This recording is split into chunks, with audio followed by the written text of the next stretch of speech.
Well, hello and welcome to my YouTube channel. This is the first time that I'll be doing an overlay, a voice overlay.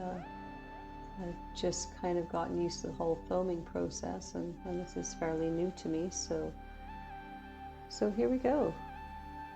I'm working off a Pinterest picture today that really captured me. I really like the lights and the darks in this picture. As you can see, I'm just doing a direct drawing. I like to start this way rather than using graphs or projection. I find it keeps my eyes tuned in, I guess, to the picture. I've recently, over this last year, started a drawing class once a week, and I find it's really helped to fine-tune my visual skills, and this is a great way to continue that. I'm working on putting the darks in right now, and just a basic outline of shapes, which I will probably end up correcting along the way if I see any outages, or I'm constantly looking for a reference. For references within the picture to use as measurement guides. Putting in the darks first here as we start the painting, but nothing too tuned in yet for the color. Just working on the values, and now throwing in some background just to get rid of the white. I find the white very shocking against the skin tones in portraiture. And yeah, I'll probably end up coming back and darkening this towards the end. It's obviously a little bit light, but it just is enough to get rid of that white background and help me to see the other tones more correctly. I find for me it's a lot of push and pull. I'm constantly darkening the darks and lightening the lights until I find I'm closer to the end result. Sometimes it comes faster than others, depending on how accurate I am to begin. As you can see to the right of the sketchbook, I've mixed up about 4 tones that I could see in the model. I've just recently started doing that, and I found it very helpful to do that first rather than trying to find the colors as I go along. It just gives me a base color that I can work from the shades and the pinks and the warm yellow tones, and I'll add to those as I go along and change those, so it ends up being quite a puddle of different tones within each one that I've started with. So still working on the darks here, really just finding the darks and the lights. Almost looks like a negative picture at this point, and that's kind of all I'm concerned with, really, is getting the basic shape and finding where the light falls.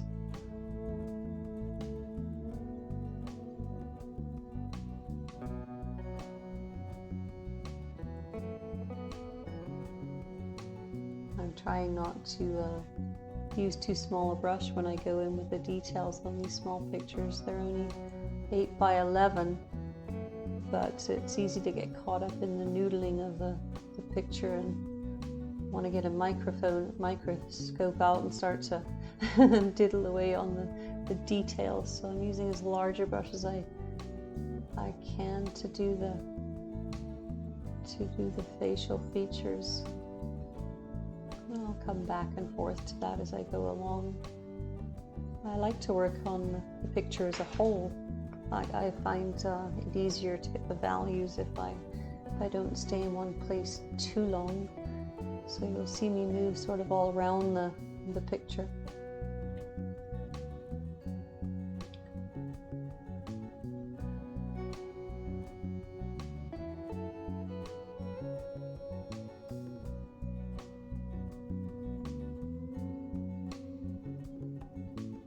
I really liked the mood of this picture. It has a very soft sort of feel to it. The lines are very soft and absorbed.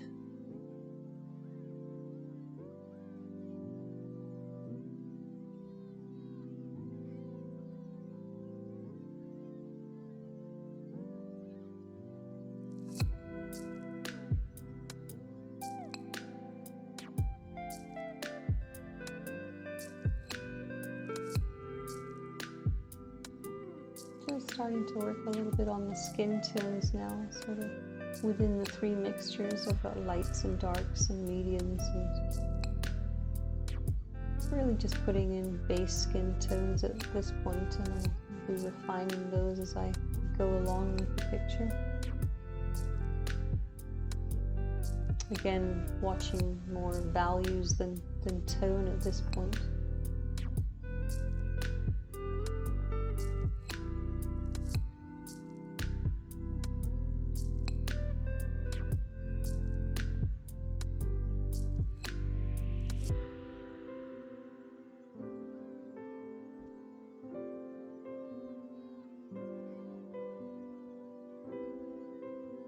There's a lot of detail on the dress robe that she's wearing, but I'm going to be trying to keep that as simple as possible, as sort of a floral design. But as I go along, you'll see me just putting dots and dabs of colors where I see them, very impressionistic and hopefully loose, not wanting to get caught up with painting individual flowers and buds and leaves on the dress. You really don't want your attention to be on that as much as the picture as a whole, starting with the model's face, of course. I do actually I've always enjoyed the garment part of it though, so I do have to sort of pull back and stop myself from over detailing it.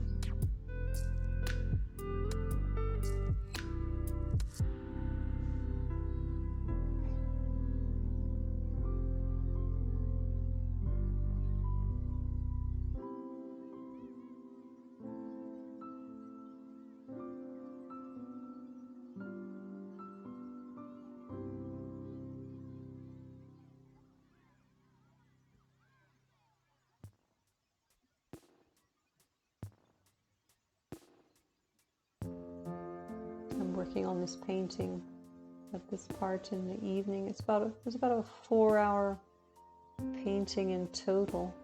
I started this sort of about 8 o'clock in the evening, so it's actually kind of dark. Not my favorite time to work on skin tones, but sometimes that can't be helped.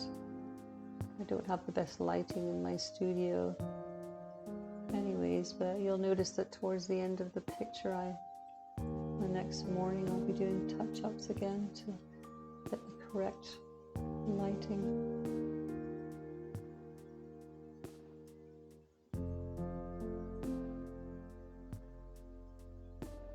I'm still trying to pick out those darks and lights.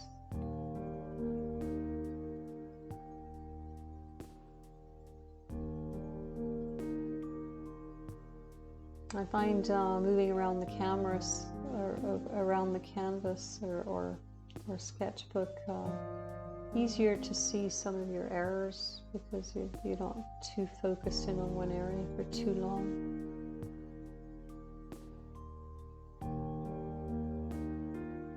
I'm not as good at leaving the picture and standing across the room, mainly because my camera equipment and everything, I'd probably get tangled in it on the way off my chair, so I move as little as possible through the process. A little bit of glare from my studio lights at this point. It does get better as we go along. Little tricks I'm still learning for adjusting lighting.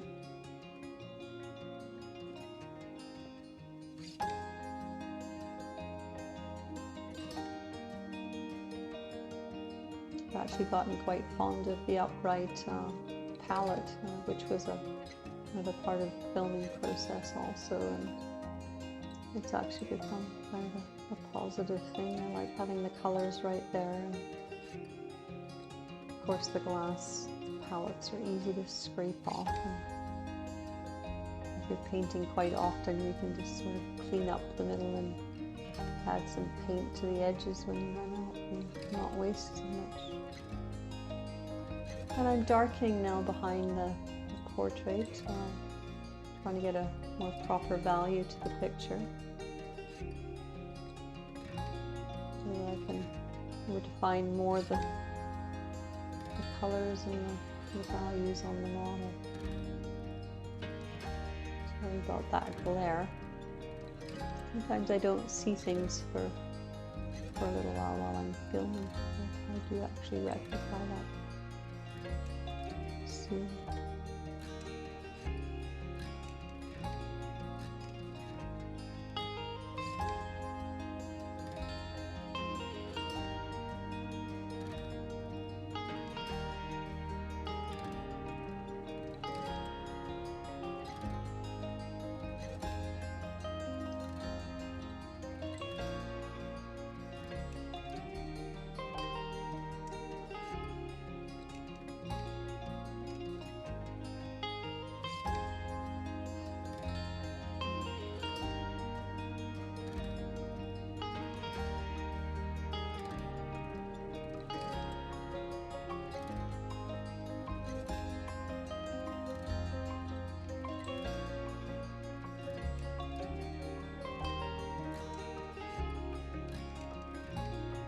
I find by checkering around the model and where the model's skin or dress is light, darkening up the background just for a little bit more contrast, and then in the darker areas, or like around her hair, I'll try to lighten the background a little bit so that it's again a little bit more contrast, and not overly, but just to help the image. So here you'll see I'm finding the folds in the fabric and finding the shady areas first, and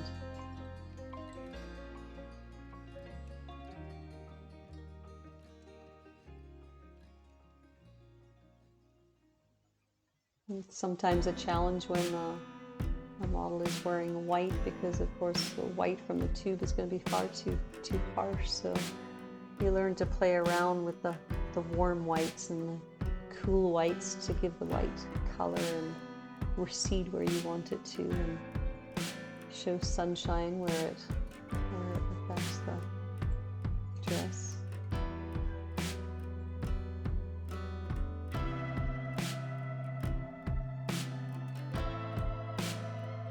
I'm refining some of the tones in the skin now, adding some cooler greens. I found I really like Viridian as a green. I used to mix my own, but when I'm doing portraiture, I really like the benefit of having the green tone ready to use, just to mute down some of the warmth in some of the redder colors, or even to bring down the lighter tones into an ash.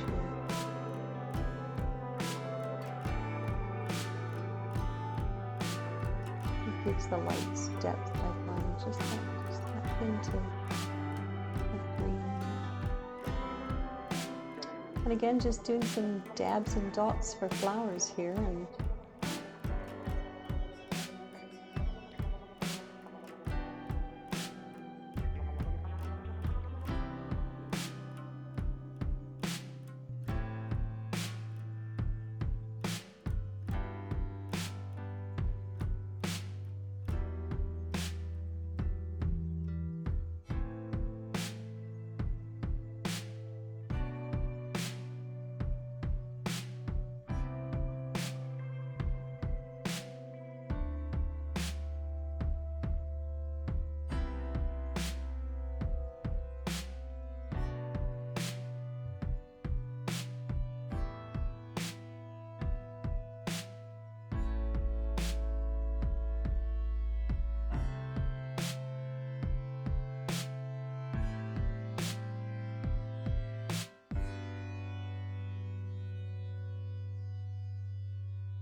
I haven't put a lot of detail in the lower hand just because it's sort of on the bottom of the page and that's not really where you want the interest of the painting to be. I'm trying to learn to pull back from the details and not overwork the picture.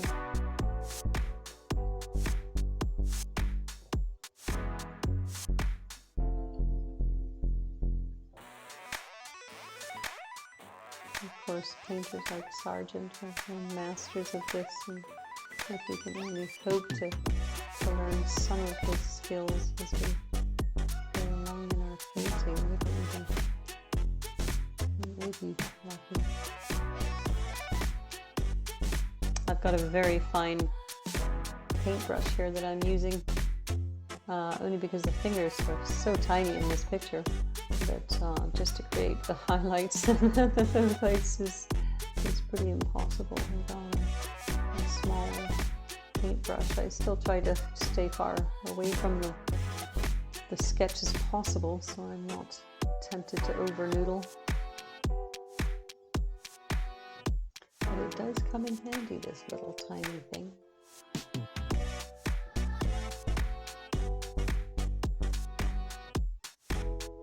The benefits of filming also and having camera equipment close is that you really can't get yourself up too close to the painting or you'll completely smother what you're doing. That keeps me honest.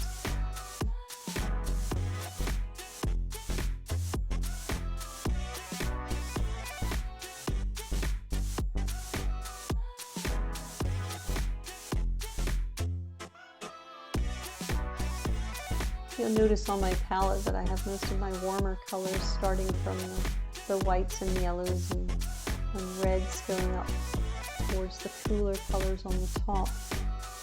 And the greens and the blues. I find this system works best for me. And then I'll generally keep my skin tones to the closest right of the sketchbook just for convenience.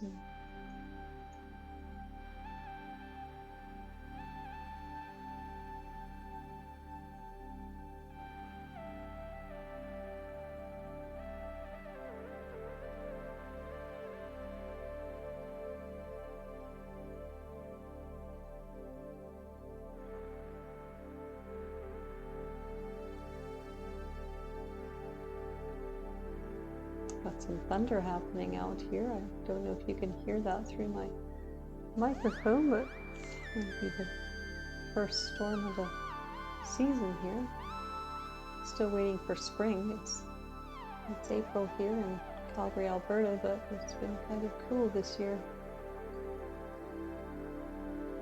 Craving a little heat. I think the high was 6 today. 6 or 7. Actually tried to get out for a plein air painting yesterday and ended up not being able to film because the sleet and snow started coming down so heavily. So I'll give it another shot this weekend and really enjoy painting from life whenever possible. I mean, this becomes a bit of a winter hobby, the gestures and the portraiture, just for, and a few still lifes when I really need some life painting, but really enjoy painting outside as a rule. But portraiture has always been just a little bit of a catch for me. I enjoy it. I think it's the challenge that comes with it to get likenesses.